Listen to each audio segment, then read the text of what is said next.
What's up, Gator Country? Richard Johnson, Nick Torre coming to you live from the swamp down here on the field after Florida's 24th consecutive season opening win. They beat the Toledo Rockets 24-6 today. Richard, today was the Mack Brown show. Been here 4 years, really kind of taking a back seat with some other running backs. Got his opportunity today, and he made the most of it. Absolutely. If you were worried about Mack Brown coming in, the absence of Matt Jones, don't be. Even if Matt Jones comes back next week or doesn't come back next week, I should say, Mack Brown showed today he can tote the rock. He's got great vision. On the 14-yard touchdown run he had at the end of the second quarter, or in the middle of the second quarter, there was a pulling guard in front of him that kicked out, and he cut through, made a cutback lane, had great vision. It was really nice to see out of Mack Brown. You should have confidence in Mack Brown moving forward if he becomes the guy next week. Will Muschamp said during the middle of the week that it was really going to be kind of like a running back by committee, and they were going to share the carries. Mack Brown wasn't having any of that. He carried the ball 25 times today. The next closest to that was Kelvin Taylor, who came in during garbage time at the end of the game.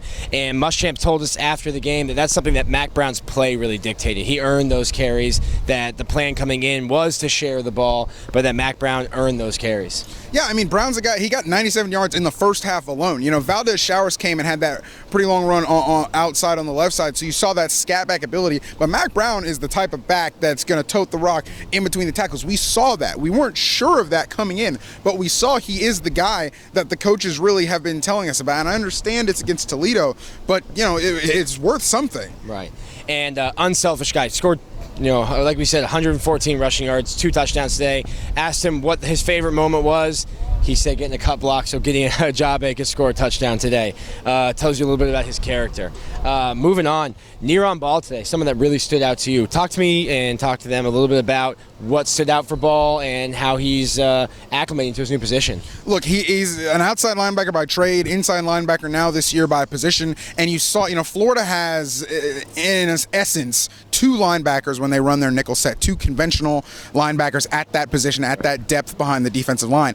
And so, it's him and Mike Taylor. It ain't nobody else. And there was a couple times when you saw near on Ball is obviously playing a little bit soft, and Florida played soft in coverage most of the day today. But near on Ball and playing soft, he recognizes where the ball is going, reads, reacts, and attacks. Right. There was a limiting of yards after the catch, not much yak across the middle for Toledo today, and that's really a testament to near on Ball, his speed and his recognition in pass coverage. And that yak, that's something that Toledo was really hoping to take advantage of, hitting on those short passes, those slants, screens, being able to maybe slip one guy and turn a 2-yard reception into a 10-yard reception. And Florida wasn't having that today.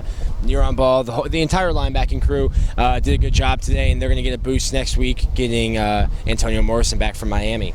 What about the entire defensive line? We talked a lot about the defensive line this offseason, and they showed up today. Very, very strong performance throughout. John Bullard, Dante Fowler, Dominic Easley had himself a game today. And Ronald Powell, plays linebacker, but played with his hand down a fair amount today. Tell me what you saw from the defensive line today. Oh, Dominic Easley was living in that center's lap all day, anticipating the snap count. Darn near looked like he knew the snap count at times.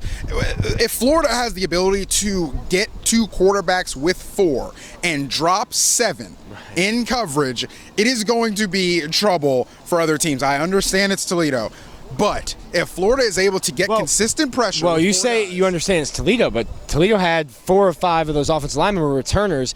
2 of those guys are being thought of as 2nd, 3rd round NFL draft picks, all MAC-type guys, so... It's not just Toledo. It is a good defensive line that Florida saw today. Yeah, this is a Toledo team. Didn't come in scared. I went to Matt Campbell's Toledo press conference. They didn't do anything schematically or anything to throw Toledo off. That's what the 4 Toledo media or 4 Toledo people told the media when we met with them. It was just they came out here and just executed. They said executed multiple times.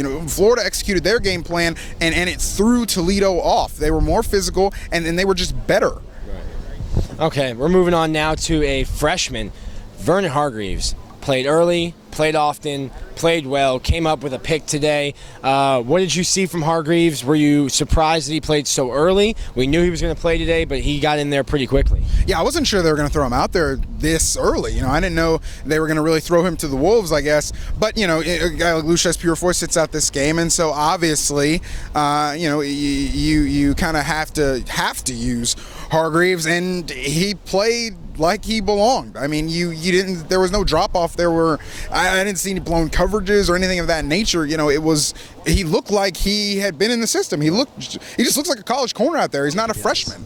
Yeah, he played well. Press coverage, played well in off coverage. Mentioned the pick already. He's going to be a special player in Gainesville.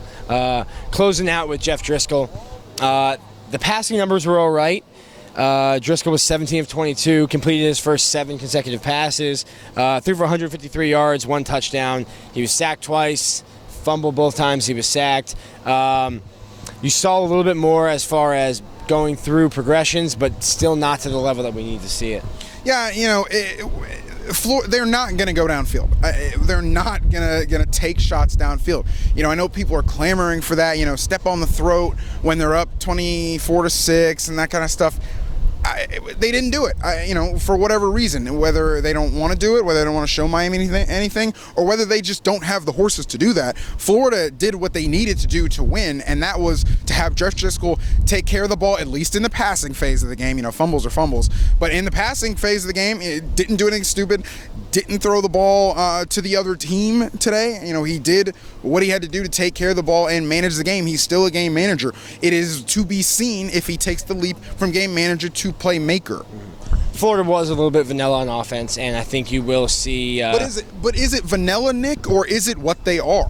It's what they are, but I think when you see them play against a Miami, you might see them, especially earlier in games, take some shots. When you get down into late third quarter and you've got a touchdown lead, maybe a 10-point lead, the Gators are going to run the football because that's what they think they can do well. They're not going to give Jeff Driscoll in the passing game chances to get the other team back in the game. They're going to pound the rock. They trusted those guys that they have running the ball, aren't going to fumble. So when Florida's up late in the game, don't expect to see a bunch of passes down the field. Florida's going to run the ball, control the clock, and try to get out of there.